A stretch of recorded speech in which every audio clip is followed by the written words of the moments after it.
আসসালামু আলাইকুম ওয়া রাহমাতুল্লাহ। আজকের ভিডিওতে আমরা দেখব কিভাবে কাঠমুকুটের কাটিংস থেকে চারা তৈরি করা যায়।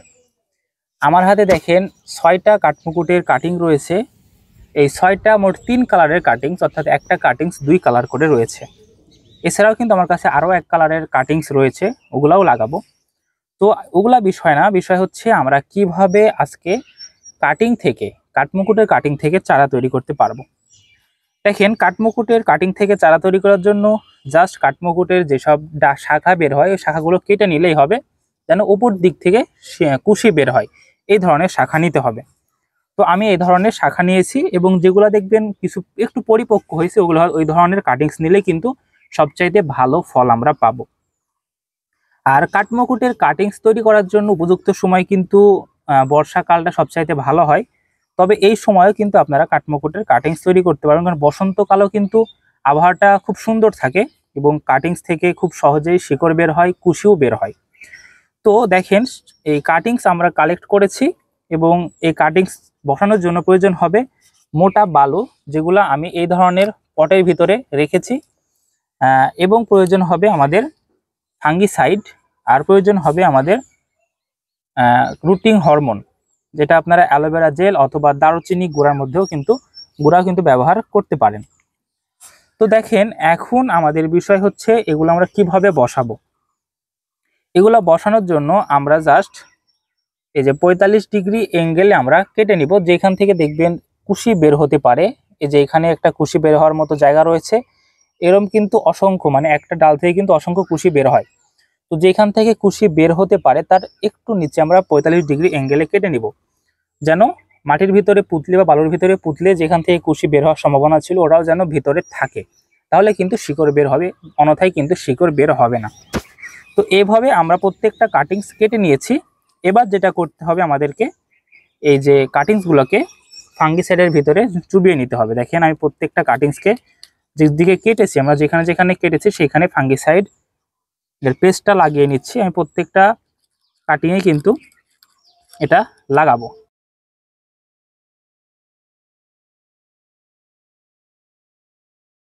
এবার আমরা যখন কাটিংসগুলোকে বসাবো, মাটিতে বসাতে যাব, তার আগে দেখেন এইখানে যেটা করতে হবে, এই যে পাতাগুলোকে অবশ্যই আপনারা ফেলে দিবেন, সেটে ফেলবেন, এবং যে এখানে যে কাঁটাগুলো রয়েছে কাঁটাগুলোকে কাটতে হবে আমাদেরকে, নাহলে কিন্তু মাটির ভিতরে আমরা ঢুকাতে পারবো না।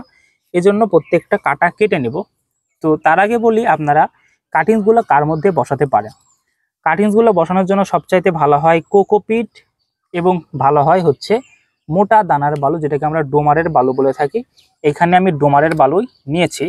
আপনারা চাইলে কিন্তু কোকোপিটও ব্যবহার করতে পারেন অথবা মোটা দানার বালুও কিন্তু ব্যবহার করতে পারেন। আর অবশ্যই কিন্তু টবের ভিতরে ফুটা রাখবেন, টবের নিচে, যেন এই পানি দিলে পানিগুলো খুব সহজেই বের হয়ে যায়।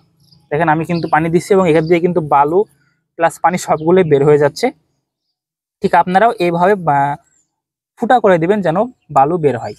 অথবা চাইলে কিন্তু আপনারা কোকোপিট এবং বালু মিক্স করে কাটিংস বসাতে পারেন, তবে বালুর মধ্যে বসালেই কিন্তু ভালো ফলাফল পাওয়া যায়। এবার আমরা এইখানকার এই যে কাটাগুলোকে কেটে নিব, কেটে এগুলোকে বসাবো। এবার আমাদেরকে যেটা করতে হবে, অ্যালোভেরা জেল, দারুচিনি গুঁড়া অথবা রুটিং হরমোন এই নিচে যেখানে কাটা অংশতে নিচের দিকে লাগিয়ে নিতে হবে, তাহলে শিকড় কিন্তু খুব সহজেই বের হবে।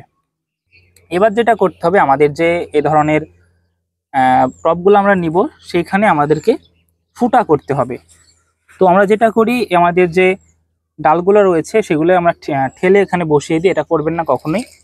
এটা না করে আমাদেরকে জাস্ট এখানে ফুটা করে নিতে হবে ডালগুলো বসানোর জন্য। যে আমি সুন্দরভাবে ফুটা করে নিলাম, নিয়ে এই যে একটা কাটিংস এটা বসিয়ে দিলাম।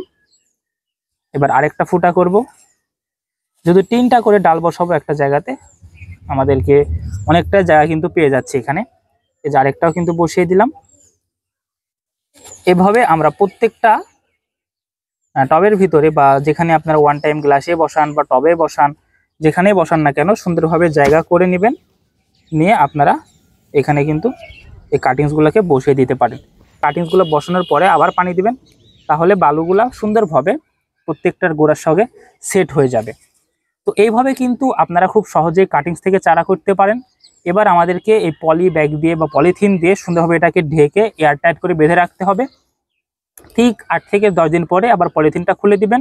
খুলে দিলে দেখবেন কুশি ছোট ছোট বের হচ্ছে, তখন আপনারা জাস্ট এমনি ছায়াযুক্ত স্থানে রাখতে পারেন, তাহলেই শিকড় বের হয়ে যাবে 1 মাস থেকে 40 দিনের মধ্যে। আর অবশ্যই কাটিংসগুলো বসানোর পরে ছায়াযুক্ত স্থানে রাখবেন, যেখানে রোদ লাগে না তবে আলো বাতাস খুব সহজেই লাগে, এমন জায়গাতে কিন্তু আপনারা বসিয়ে রাখতে পারেন। তো এই ছিল আজকের ভিডিও, কিভাবে আমরা কাঠমুকুটের কাটিংস থেকে চারা তৈরি করতে পারি। যাদের ভিডিওটি ভালো লাগছে অবশ্যই লাইক করবেন, কমেন্ট করবেন এবং চ্যানেলটিকে সাবস্ক্রাইব করবেন। সবাই ভালো থাকবেন, সুস্থ থাকবেন। আসসালামু আলাইকুম।